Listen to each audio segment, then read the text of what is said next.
Hello everyone, मैं हूँ श्रेया और मैं अपना एमबीए आईएम विशाखापट्टनम से कर रही हूँ और मैं सेकेंड ईयर की स्टूडेंट हूँ। तो आज हम बात करने वाले हैं कि आपको क्या चीजें करनी चाहिए और क्या चीजें नहीं करनी चाहिए as a MBA student. So start करते हैं। तो जो हम टॉपिक कवर करने वाले हैं सबसे पहले उसके बारे में बात कर लेते हैं। सबसे पहले हम कवर करेंगे अटेंडेंस मैनेजमेंट, कि आपको अटेंडेंस को कैसे मैनेज करना है। सेकेंड, जो आपका एकेड है, मान लीजिए स्टडी है, ग्रुप प्रोजेक्ट है, रीडिंग्स है, असाइनमेंट है, इस चीज को बेस्ट वे में कैसे आपको वर्क करना है, कैसे आपको कौन सी अप्रोच लगानी है कि आप इस सबको मैनेज भी कर पाओ, आपको मार्क्स भी अच्छे आए, एट द सेम टाइम आपके पास कुछ टाइम अपने खुद के लिए भी हो। थर्ड, हम लोग बात करेंगे कि आप लोगों को सर्टिफिकेशंस के लिए जाना चाहिए या नहीं। अगर आप फ्रेशर हैं तो क्या मुझे सर्टिफिकेशन करना चाहिए, या फिर मुझे लाइफ प्रोजेक्ट के लिए जाना चाहिए, या मुझे केस कॉम के लिए जाना चाहिए। और फोर्थ, हम लोग बात करेंगे कि एंड टर्म एग्जाम है या मिड टर्म एग्जाम है तो उसमें आप अच्छा स्कोर कैसे कर सकते हैं। क्योंकि अगर मैं मेरी बात करूं तो मैंने ऑलमोस्ट 25% से मेरा जो स्कोर है वो इम्प्रूव किया है एक ही टर्म में, by following these techniques for end term exam. So मैं श्योर हूं कि ये आपके लिए भी हेल्प करेगा ही करेगा। तो आप देखिए वीडियो और मुझे बताइएगा लास्ट में कि जो मैंने आपको सजेशन दिए हैं वो सच में इफेक्टिव है भी या नहीं, क्योंकि फीडबैक मेरे लिए बहुत इंपॉर्टेंट है। So let's start. So first of all, attendance. So अगर मैं अटेंडेंस के बारे में बात करूं तो बहुत से लोग प्रॉक्सी लगाते हैं, बहुत से लोग ऐसे करते हैं कि यार अगर मेरे को 5 एब्सेंट होना 5 वैलिड है, मतलब मेरे को कोई रिपोर्कशंस नहीं है उस चीज के लिए, तो मैं 5 एब्सेंट करूंगा, मैं जाऊंगा ही नहीं क्लास या जाऊंगी नहीं क्लास।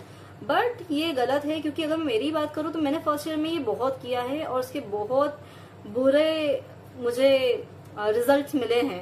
तो मैं नहीं चाहूंगी कि वो आपके साथ हो, क्योंकि मेरे एक टर्म में ग्रेड ड्रॉप आ चुका है, तो वो आपके साथ ना हो तो बेटर है।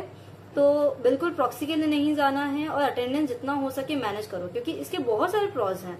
एक तो सबसे पहला जो सबसे बड़ा एडवांटेज है अटेंडेंस मैनेज करने का वो ये है कि आपके सीपी के मार्क्स नहीं जाते हैं। अगर आप सारे लेक्चर में थोड़ा थोड़ा भी बोल रहे हो तो आपका क्लास पार्टिसिपेशन में तो 10 आउट ऑफ 10 पक्का है, ठीक है, तो आपके सीपी के मार्क्स बच गए।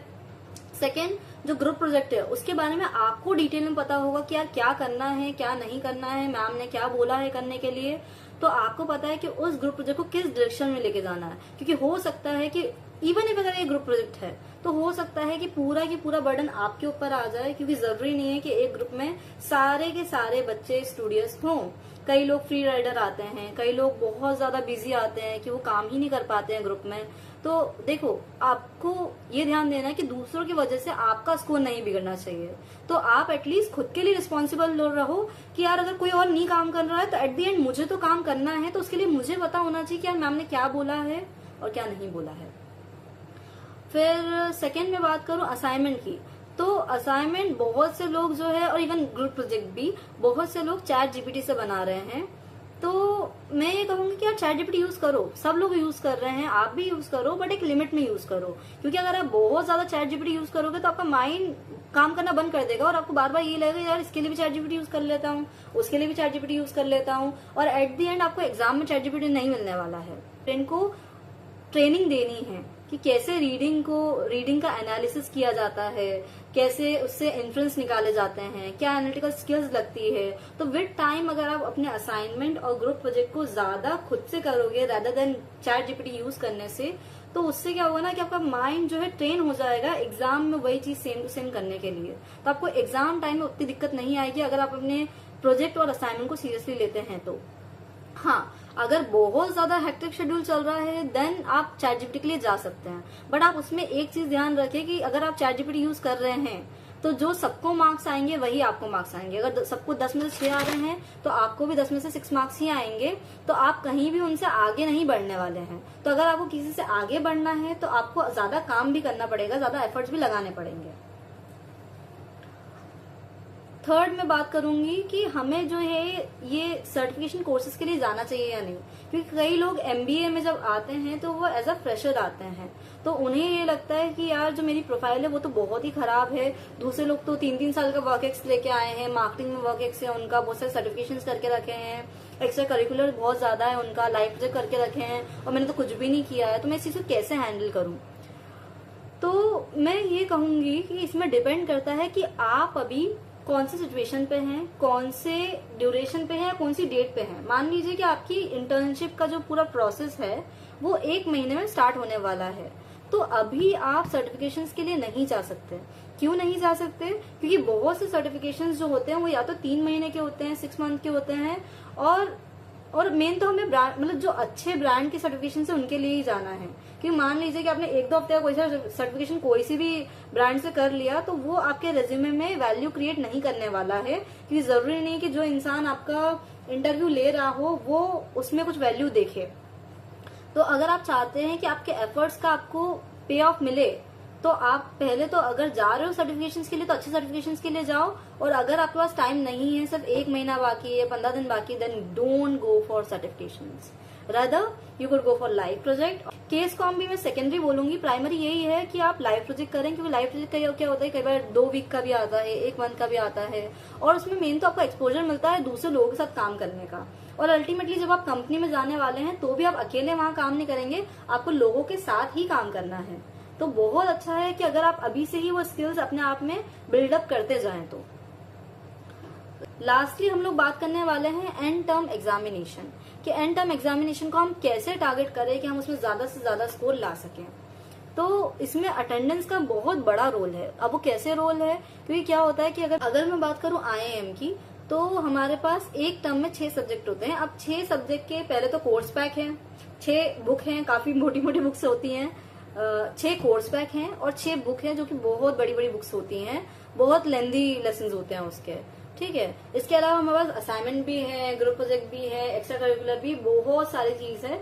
तो आप पूरी बुक रीड नहीं कर सकते, ना ही पूरा कोर्स पैक रीड कर सकते हैं। ये तो मैं आपको डेफिनेटली बोल सकती हूँ कि आप एक टर्म में 6 के 6 कोर्स पैक और 6 के 6 बुक्स रीड नहीं कर सकते हैं। इवन अगर मैं मेरे खुद के कॉलेज की DML की भी बात करूं, तो वो भी पूरी बुक रीड करके नहीं बैठे हैं। आप किसी से ही बात कर लीजिए कि क्या आपने, जब आपने टॉप किया है आपके कॉलेज में, तो क्या आपने पूरी की पूरी बुक्स रीड की है, तो वो यही बोलेंगे कि नहीं यार हमने पूरी बुक तो रीड नहीं करी, बट ये हमने क्लासेस सारी अटेंड करी है। क्योंकि क्या होता है ना, जब आप क्लासेस सारी अटेंड करते हैं तो आपको समझ में आता है कि प्रोफेसर आपसे चाह क्या रहा है, ग्रुप प्रोजेक्ट के टर्म्स में और एंड टर्म के टर्म्स में। और जब आप वो क्लासेस अटेंड करते हैं तो क्या होता है कि हिंट देते रहते हैं प्रोफेसर बीच बीच में, कि अगर वो किसी टॉपिक को बहुत ज्यादा एम्फेसाइज कर रहे हैं, दैट मीन्स कि वो टॉपिक से रिलेटेड एग्जाम में आ सकता है, वो कहीं ना कहीं आपके करियर के लिए या फिर आपके डोमेन के लिए बहुत ज्यादा इंपॉर्टेंट है। तो अगर आप अटेंडेंस मेंटेन रखेंगे तभी तो आप समझ पाएंगे कि यार प्रोफेसर क्या बता रहा है लेक्चर में, और क्या इंपॉर्टेंट टॉपिक्स हैं, मुझे कौन कौन से बुक्स में टॉपिक नहीं करने हैं, कौन से करने हैं। तो ऐसे करके आपका टाइम सेव होगा और आपके एफर्ट्स भी सेव होंगे। अगर आप 1.5 घंटे के लेक्चर में जा रहे हैं तो आपको बहुत सारा बताने वाला है, कि आपको बहुत सारे टॉपिक आपको छूट जाएंगे, कि जो आपको नो करना है कि यार वो टॉपिक मुझे कवर ही नहीं करने, क्योंकि हमारे प्रोफेसर ने ही कवर नहीं किए वो टॉपिक, तो वो टॉपिक तो एग्जाम में आने ही नहीं वाला है। तो डू मेंटेन योर अटेंडेंस, बहुत ज्यादा प्रायोरिटी में बोल रही हूँ। अटेंडेंस मेंटेन करोगे, बहुत चांसेस है कि आपके मार्क्स एंड टर्म में अच्छे आएंगे। लास्टली अगर मैं बात करूं तो CP, अब कई लोग हैं जिनकी इंग्लिश अच्छी नहीं होती है और उसी वजह से वो क्लास पार्टिसिपेशन नहीं कर पाते हैं। तो उस केस में हम क्या करें, क्योंकि मैं पूरे 10% मार्क्स, कई सब्जेक्ट में 10% वेटेज होता है, इवन 15% तक का वेटेज चले जाता है क्लास पार्टिसिपेशन को। तो यार कोई भी स्टूडेंट क्लास पार्टिसिपेशन नहीं छोड़ सकता, but at the same time अगर इंग्लिश नहीं आती तो कैसे क्लास में बोल दें। क्योंकि हिंदी के लिए आप क्या कर सकते हो कि देखो आपको बेसिक इंग्लिश आती है, ठीक है, तो आप क्या करो, मान लीजिए कि मैम या सर कोई सा केस पढ़ा रहे हैं और उसमें आपको क्लास पार्टिसिपेशन करना चाहिए, तो आप क्या कर सकते हो, फॉर एग्जाम्पल आपके माइंड में कोई आंसर आया कि हाँ यार इसका ये सही आंसर है, तो आप क्या करो, उसे नोट डाउन करो, उसके मेन हैशटैग्स या तो हैश वर्ड्स, मेन वर्ड उसके नोट डाउन कर लो, या तो पूरा ही पूरा क्वेश्चन ही नोट डाउन कर लो कि मुझे एग्जैक्ट क्वेश्चन मैम से क्या बोलना है, या फिर एग्जैक्ट सजेशन मुझे मैम को क्या देना है, ताकि जब मैं क्लास में बोलूं तो मैं अटकू ना। और इवन आप अपने देखो फ्रेंड से पूछने का तो टाइम नहीं रहेगा, क्योंकि बहुत जल्दी जो है टॉपिक चेंज हो रहे होते हैं। तो रेदर यही है कि या तो आप ट्रांसलेटर यूज कर सकते हैं, या तो थोड़े टाइम के लिए आप ऐसा कर सकते हैं कि आप बस लिखें और मेन वर्ड्स उससे लिख लें, और बाकी बेसिक इंग्लिश का यूज करके आप वो क्लास पार्टिसिपेशन अचीव कर सकते हैं। इससे बहुत से स्टूडेंट्स को हेल्प हुई है, क्योंकि बहुत से स्टूडेंट होते हैं जो कि या तो बिगिनर लेवल में है इंग्लिश में, या तो इंटरमीडिएट लेवल पे हैं। और या तो किसी में कॉन्फिडेंस नहीं है कि यार मैं कुछ बोलते गलत ना बोल जाऊं क्लास पार्टिसिपेशन के दौरान, तो उन सब चीजों से बचने के लिए आप ये चीजें कर सकते हैं। सो आज के लिए इतना काफी है। अब हम जो डू एंड डोंट्स है उसे और भी आगे बढ़ाएंगे। हम आगे वाले जो मेरे वीडियोस हैं हम उसमें ये बात करेंगे कि हम अपनी मेंटल वेलबींग को कैसे मेंटेन रख सकते हैं IIM या फिर ऑन कैंपस प्रोग्राम्स के लिए। और बहुत सारे टॉपिक्स, सिमिलर टॉपिक्स पे हम बात करेंगे, सर्टिफिकेशंस के बारे में डिटेल में बात करेंगे, स्कॉलरशिप्स के बारे में बात करेंगे। तो अगर आपको मेरी ये वीडियो पसंद आई है तो do hit a like button and subscribe to my channel.